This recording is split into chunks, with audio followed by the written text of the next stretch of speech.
हाय मित्रांनो, मी कोकणी प्रजित तुम्हा सर्वांचं माझ्या यूट्यूब चॅनलमध्ये स्वागत करतो. मित्रांनो, रात्रीचे 2:15 वाजले होते आणि मी निघालो होतो माझ्या गावी कोकणात.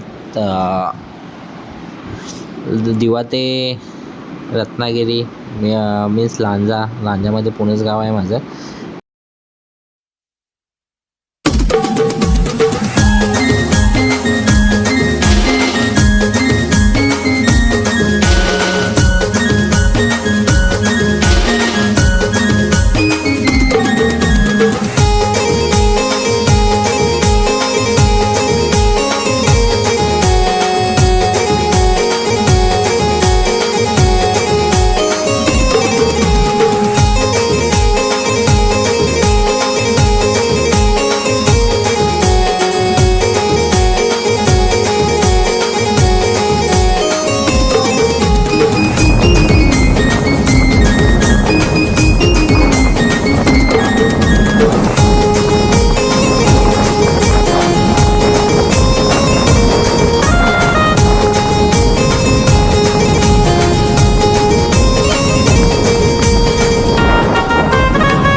फाट्या आम्ही चिपळूणला पोचलो 7:51ला. तर आम्ही त्या ठिकाणी चहा पिण्यासाठी थांबलो होतो थोडं.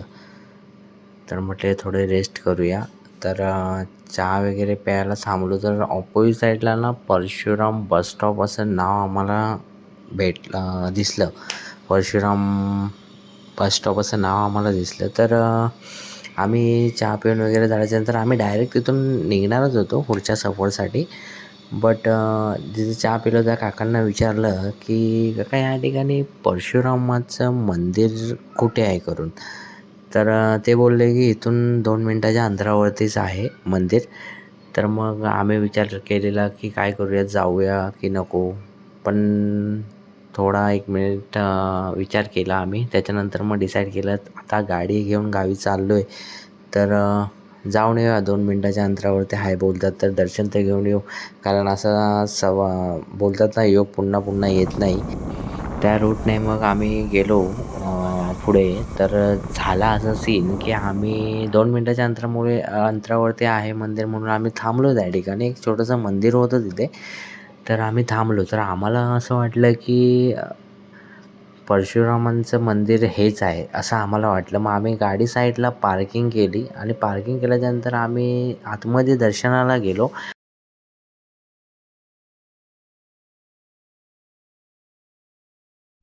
प्रथम नंदीचं दर्शन झालं.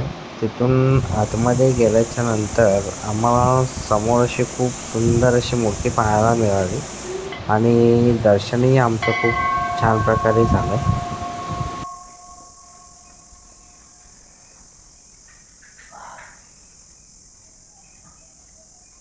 सकाळची पूजा चालू होती. दर्शन तर आमचं झालं आणि आम्ही तिथूनच परतीचा प्रवास करणार होतो पुढे आता. तर निघताना मनात थोडा एक डाऊट आला की नक्की आम्ही भगवान श्री परशुरामाच्या मंदिरामध्येच येऊन दर्शन घेतलं आहे का? कारण थोडंसं ना आम्हाला वेगळं वाटत होतं. कारण परशुरामाची गाथा एक वाचली आणि पुस्तकामध्ये वाचली मी होती, तर थोडं वेगळं वाटत होतं. तर काकांना विचारलं, काका श्री भगवान परशुरामाचं मंदिर हेच आहे का? तर काका बोलले की आमच्या ग्रामदेवतेचं मंदिर आहे. तर आम्ही दोघेही खूप हसलो त्या टाईमला. काकांना विचारलं तर काका बोलले की भगवान परशुरामाचं मंदिर हे थोडं अंतरावरतीच आहे, ते खाली आहे. तर आम्ही विचार केला आलो आहे तर दर्शन करूनच जाऊ. काकांना धन्यवाद बोललो आणि आम्ही तिथून निघालेलो. पुढे निघाल्याच्यानंतर कारण कसं झालं की छोटासा रोड आहे, दोन्ही साईडला घरं आहेत आणि कसं कोकणामध्येच आल्यासारखं असं वाटायला लागलं ते. पुढे खाली गेल्याच्या नंतर एक छोटीशी आम्हाला एका झाडाला अशी लावलेली पाटी दिसली, परशुराम मंदिर असं नाव होतं त्याच्यावरती. तर आम्हाला ते वाचून असं वाटलं की आम्ही करेक्टली आता चाललो आहे तिकडे. आणि फायनली आम्ही नंतर त्या ठिकाणी पोचलो एकदाच. निवास पाहू शकता या ठिकाणी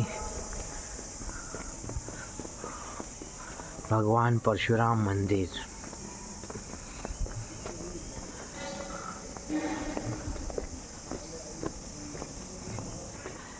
हे या ठिकाणी गोशाळा आहे. गोशाळा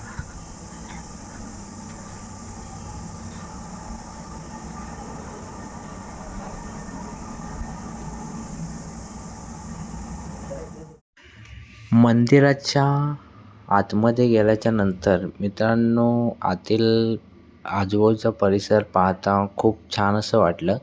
आपण कोणत्याही कार्याची सुरुवात करतो तेव्हा आपण प्रथम दर्शनची गणरायाचं आपण करतो आणि गणरायाचंच आम्ही पहिल्यांदा दर्शन घेतो.